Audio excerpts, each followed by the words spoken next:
Hi guys!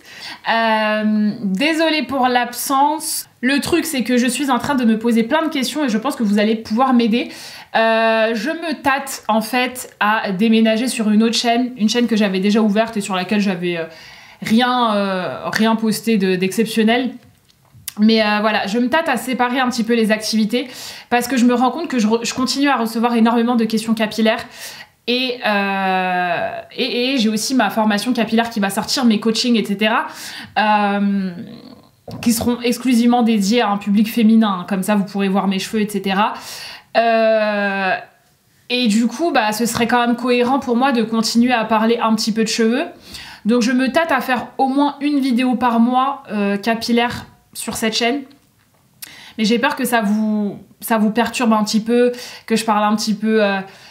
je sais pas, de sujets d'actualité, de vie quotidienne, de géopolitique, j'ai l'impression que ça va faire un peu trop et que ça va un peu trop partir dans tous les sens. Donc dites-moi ce que vous en pensez. Après du coup je sais pas quelle chaîne garder, pourquoi. Franchement je sais pas du tout. Là pour l'instant j'arrive pas à voir quelle serait la meilleure solution. Donc si vous avez une petite idée, n'hésitez pas à me le faire savoir en commentaire. Et je pense que je me suis trop prise la tête lors de la redirection de ma chaîne.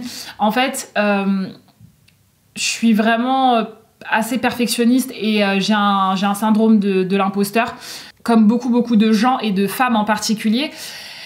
Et du coup, avant de sortir une vidéo sérieuse, il faut que je la bosse à mort. Avant, quand je parlais de cheveux, ça va, je pouvais juste poser ma caméra, mettre des produits dans mes cheveux et c'était fini. Là, vraiment, j'ai pas envie de dire n'importe quoi. Si je m'exprime sur un sujet, j'ai envie de le bosser. À moins que ce soit un sujet plus léger, du style vie quotidienne. Hein. Mais si c'est un sujet sérieux, politique ou quoi, j'ai envie de vraiment bosser le truc. Et le truc, c'est que ça prend du temps et limite après l'actualité est partie et moi je suis toujours là en train de bosser sur ma petite vidéo.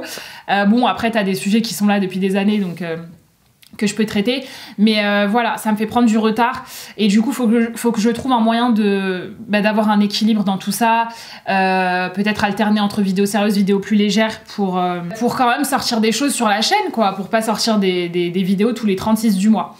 Donc voilà, dites-moi ce que vous pensez de tout ça en commentaire. Anyway, autre point, je tenais à vous remercier mais énormément, mais vous savez même pas à quel point, pour votre réactivité dès que je lance une cagnotte. Vous êtes extraordinaire. J'ai pas encore répondu à tous les donateurs, ça prend beaucoup de temps, mais je publie régulièrement des actualités sur les cagnottes, donc vous êtes tellement magique, réactif, franchement que Dieu vous bénisse dans cette vie et la prochaine. Je vous souhaite vraiment tout le bien du monde, c'est magnifique, ça me fait extrêmement chaud au cœur et vous aidez énormément de personnes, c'est beau en fait tout simplement, c'est magnifique. Donc là on a les cagnottes pour les puits au Ghana qui sont toujours ouvertes. J'avais dit que le dernier puits, le 5e je crois, que le dernier puits serait le dernier de l'année, mais vous êtes en train de continuer de donner, donc pourquoi s'arrêter là? Ce serait dommage, je trouve. Donc écoutez, si vous avez envie de donner, même tout au long de l'année, continuez à donner, parce que dans tous les cas, moi, dès que j'atteins la somme qu'il me faut pour un puits, c'est-à-dire environ 2500 €, petite parenthèse, c'est ces prix-là au Ghana. Je sais que vous avez des pays où c'est moins cher, mais au Ghana, ce sont les prix. Donc on va pas non plus s'arrêter d'aider les gens juste parce que les puits coûtent plus cher là-bas. De toute façon, je vous mets toutes les actualités sur les cagnottes, donc vous voyez tout, facture, dès qu'un puits est réalisé, vous le voyez. Donc voilà, c'est totalement transparent. Donc merci énormément pour votre investissement et je tenais à faire un grand merci aussi à l'association Chambly International qui a financé le dernier puits qui est en train d'être construit actuellement et qui sera fini je pense d'ici une semaine Inch'Allah. Un immense merci à Chambly International pour avoir financé ce puits. Et j'aimerais que du coup toute ma communauté aille leur montrer un soutien en les suivant sur Instagram, en suivant leurs projets. Ils ont de très très très beaux projets dans l'éducation, dans l'eau, dans la santé. Vraiment allez suivre leurs projets et pourquoi pas faites quelques dons si vous avez les moyens. Merci encore une fois à Chambly International. Ensuite, je vous ai publié une autre cagnotte pour apporter une aide alimentaire à un orphelinat et à la communauté musulmane de Francadua au Ghana et de Djapong. Vous avez été extrêmement réactifs puisque en même pas un jour et demi, la cagnotte elle était bouclée quoi. Si vous voulez continuer à donner, continuez. Vous êtes libre de le faire parce que plus il y a d'argent, mieux c'est. Il y a des familles qu'on va pouvoir suivre sur le long terme et même pourquoi pas payer des frais de scolarité pour leurs enfants, etc. De la nourriture. Enfin voilà, on va pouvoir. Plus il y a d'argent, plus on va pouvoir faire un vrai suivi des familles. Donc vous êtes vraiment magique, hein, vraiment magique. Tout ça c'est grâce à Dieu et ça se retranscrit à travers vous aussi. Donc un immense merci. Et enfin, aujourd'hui, je sollicite votre aide pour le tout dernier projet. Ça, c'est un projet d'envergure, je dirais, et qui me tient à cœur, sur lequel je réfléchis avec mon partenaire au Ghana depuis un moment. C'est un projet d'achat de tracteur, en fait. Vous allez me dire, c'est quoi son délire encore à celle-là? Un tracteur, what? Pourquoi un tracteur? Ce qu'il faut savoir, c'est qu'il y a environ 1000 fermiers à Francadua et 800 fermiers dans les autres petites villes rurales alentours. Et il y a 1 ou 2 tracteurs pour tous ces fermiers, en fait. Donc ça rend l'exploitation des terres extrêmement difficile. En plus, c'est un tracteur qui est très ancien, qui est très abîmé. Et en fait, je vais vous expliquer le fonctionnement. Les fermiers font appel au tracteur. Donc c'est une espèce de location. Vous avez l'employé affecté au tracteur et un autre employé qui vont mesurer le champ et qui vont le travailler avec le tracteur pour le fermier, en échange d'un revenu bien évidemment.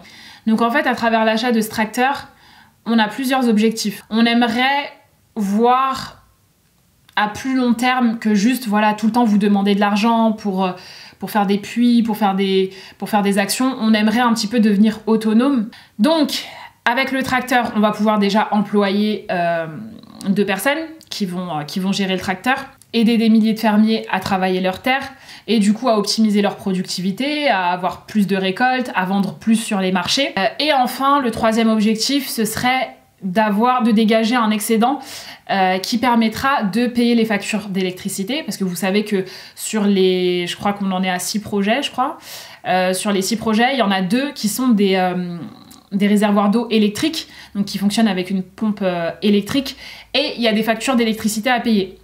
Donc en fait, une partie des revenus du tracteur permettra de payer justement ces factures d'électricité, et éventuellement également d'épargner une autre petite somme pour financer des prochains projets, en fait, que ce soit des puits ou sponsoriser l'éducation de jeunes, ou voilà, on verra le reste des projets, mais donc voilà, ça nous permettrait de faire vraiment plein de choses et de devenir un petit peu plus autonome, et sachant que les bénéfices tirés de l'activité de ce tracteur sont énormes pour ce que gagnent les habitants habituellement dans les villes rurales. C'est vraiment énorme. Donc il y aurait vraiment moyen de faire des belles choses et de vraiment tirer le maximum de rentabilité de ce tracteur.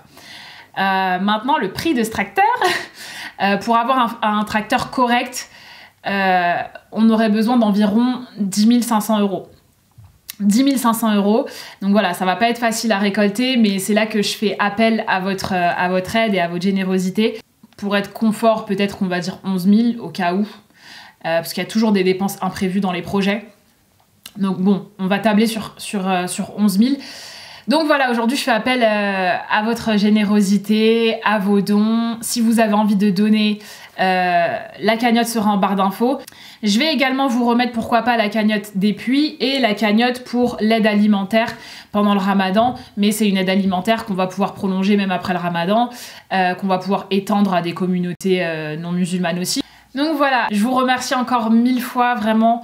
Je vous fais de gros bisous. Et je vous retrouve très bientôt, si Dieu veut, pour une vidéo programme commando fin de Ramadan. Salam alaikum.